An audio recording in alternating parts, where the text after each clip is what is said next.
Hey guys, it's Richard. Welcome back to my channel. So for this week's video, I wanted to show you guys my top places to visit in Second Life in 2021. Thank you to everybody who has been messaging me and commenting on my videos. I'm really glad they have been helping some people, and I'm also really grateful for those who sent me some suggestions. So one of the suggestions was things to do in Second Life. So I've picked my favorite places that I think are most active in Second Life at the moment. So without further ado, let's get into the first place.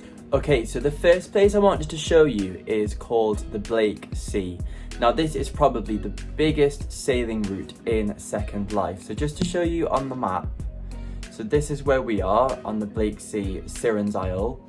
And then if you scroll out, there are all of these sims that you can sail on. And as you can see by the number of green dots, it is so popular. In my opinion, sailing is probably one of the most popular parts in Second Life right now. So the place that I've landed at on the Blake Sea is called Siren's Isle, and I'll leave that link in the description. But essentially this is where people tend to sail their boats to. So you can start anywhere on the Blake Sea. It's obviously all connected together, so you can start at one place and you can end in another place. There are various places throughout that you can res your boat in, so I will leave a link to Siren Isles and also a link to where you can res your boat on this sim as well. So as you can see over here, we do have somebody that is just sailing past. We also have lots of boats that are parked up, and they do all have people on them. So over here you can see there's some people.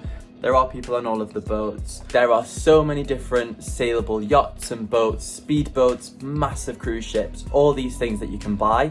So if you do not have a boat yet and you want one, just search on the marketplace or just search in Second Life for yachts for sale. And there are so many out there that you can go and buy. And they're not even that expensive. You can get some for less than 100, some for 1,000, 2,000. There's a big range out there. So if you're just starting out, you can just go and get a cheap one. The Blake Sea is absolutely massive. You could sail for hours and hours and hours. So the second place I'm going to take you to is Hollywood Airport. Now I think second to sailing is Aviation in Second Life. So it is a big group of people who enjoy flying in Second Life. If you're looking for a group to join, I would suggest joining Passengers of SL.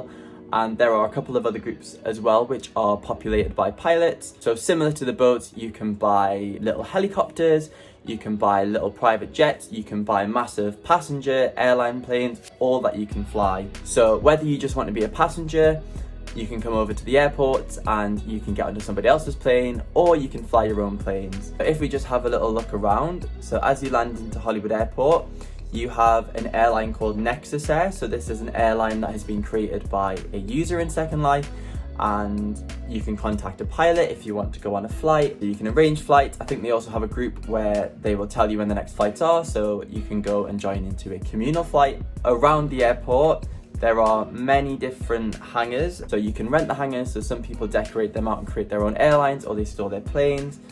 So as you can see at the top, it says Hollywood Airport in the heart of the Blake Sea. So the airport and the Blake Sea are connected, so you can fly to places and then you can get your boat out. It's a massive space on Second Life. So there is obviously the roleplay side to it. So as you come in, you've got the check-in desks. You've got the, I'm not really sure of my terminology, but you've got the kind of corridors where you can connect your plane to. So you'd park your plane up here, and then people would walk down the ramp onto your plane, and then you could take off. The runway is massive, and it has kind of a one-way system in place, and some of the airports have their own traffic control systems where you need to request clearance to take off. So yeah, so the second place is Hollywood Airport. There are many other airports, so you can fly from Hollywood Airport to Second Life International Airport, for example. If you don't already know, you can set routes on Second Life, so you could start here, you can look around for the next airport or where you want to fly to. So I know this is an airport, so I might want to fly here, so I would just click here and it does a little red circle, and then you can see a GPS arrow. You can also get your mini map up and you can follow the arrow. So you get your plane out, you start flying, and you can follow the arrow to your destination. I think flying is one of the funnest parts of Second Life. Definitely if you do it with a friend, or even if you do it with a stranger, it is really fun to do. So the third place I want to show you guys, and this is definitely my favorite thing to do in Second Life, is called drivers of SL. Basically what happens is every week the people who run drivers of SL create a route for you to follow. So there are group drives every week. I will put the times and the day on the screen because I'm not sure off the top of my head. I think I know, but I don't want to give you the wrong date. So every week they do group drives. What you would do is you would teleport to Breezac Bay. I'll leave the link in the description. You'd walk over to this globe and you'd give it a click and accept the navigation HUD. Once you've accepted it, you add the HUD and you follow the instructions. I'm not sure if I explained it very well, but basically somebody creates a route across the mainland every single week. So you start at one place, you visit loads of different places along the way. Sometimes you'll drive, sometimes you'll fly, sometimes you'll sail, sometimes you'll walk, sometimes you'll do all three. So it'll ask for permission to let you teleport, and you need to say yes because that helps you to get from one place to another if, for example, you crash and you need to get back on track. But this competition is sponsored by CHC Custom Cars, so press page down to continue to the starting point. So if I just press page down, so when you press page down, it will take you to the starting location. The starting location for our drive today is Jack's Bright. So that probably took about 2 minutes to load up, but now it's fully loaded up and we're ready to start our journey. So they do usually last around 1 hour to 2 hours. So I would do it when you've got quite a lot of time.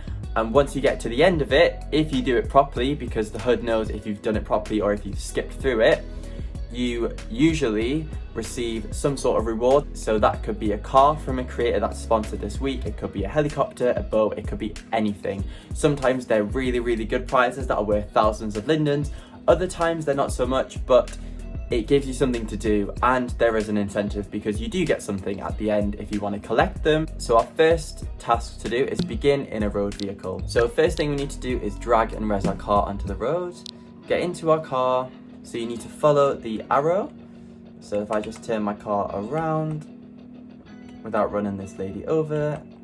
Oh, go, go, go, go, go. Oh my God. Oh, she's gonna lose a foot. Oh, I'm sorry. There we go. So just following the arrow, and you've got your estimated time of arrival. So that's 5 minutes it's gonna take us to get there. Oh, my car is not making it up that hill. Uh-oh, let's put it up in gear. Kind of the opposite to real life. You have to go up the gears to get up a hill instead of down the gears. So that is drivers of Second Life. So they are new drives every single week. So on the Saturdays when the new drive is released, there is the opportunity to join a group drive where everybody goes out together, or you can do it at your own pace, you can do it with friends, you can do it whenever you want basically, and there is a reward at the end. So the last thing I want to show you is a brand new game on Second Life, which is Squid Game. Now I'm pretty sure everybody watching this will have watched the Netflix series, and the guy right here actually standing in front of us, Jim Kirk, has just created a Second Life version of Squid Game. Now there is a tournament every other week, so I believe there are 7 rounds. They are the same rounds as the ones in the, sorry, I'm getting distracted by that notification. So it's the same 7 games as in the Netflix series. But when you teleport in, if you want to be involved in the next competition, which is the 20th of November at 12 PM Second Life time. So you right click and pay, and it's 100 lindens to join. Currently there are 10 players and the winner gets 1,000 lindens. If there are 20 players, the winner gets 2,000 lindens. But I think there is a cap on the number of people that can join. So if you do want to join the next one, teleport over to Squid Game and get yourself signed up. There are also Squid Game outfits that have been designed by Second Life creators. And as you can see on this lady, they are very good quality and they look just like Squid Game. There's not an awful lot I can say right now because there is not another Squid Game competition until the 20th of November, but it is a live event. So this one lasted for 1 hour and 37 minutes. So just like on Squid Game, you have a limited amount of time to complete the task. If you don't complete the task, you die, but obviously on Second Life, you don't die, you just come back to the hub and then you just watch the rest of the game. And it is the last person or the last people that survive that win the money. I am probably going to be there on the 20th of November because it is a Saturday. So the last place I wanted to show you is a brand new thing to Second Life. It's probably going to be one of the busiest sims for the next couple of months because it is just a massive craze right now. So Jim is very smart because this is probably going to make him a lot of money. And if you don't want to participate this time and you just want to watch it, you can teleport into the hub and you can actually just sit and watch it on this screen. So this was a live stream the whole time. So you can sit here and watch it, or if the sim is full, you can head over to YouTube and just watch the live stream. I hope this video has been helpful. Those are just some of the places that I like to go in Second Life. So it's things that you can do where there will probably be other people, so it doesn't feel as lonely. And yeah, I hope this has been helpful. But if you have any suggestions for other places that you can visit in Second Life, please let me know. I'd be really interested to find out. If there's any that I've never heard of, I'd love to go and check them out. The last thing I did want to say is that I have created a hub for my channel. So it's nothing big, it's just my mainland plot that I got with my premium account. But I just have some beanbags out, I have a TV where you can watch my YouTube videos. And I also have some balloons. If you do want to just do a little donation to say thank you for the video, you just need to come over to these balloons and right click and pay, and you can leave me a little donation, and anything at all I would be grateful for. But that is all for this video. Thank you so much for watching, and I will see you in the next video. Bye guys.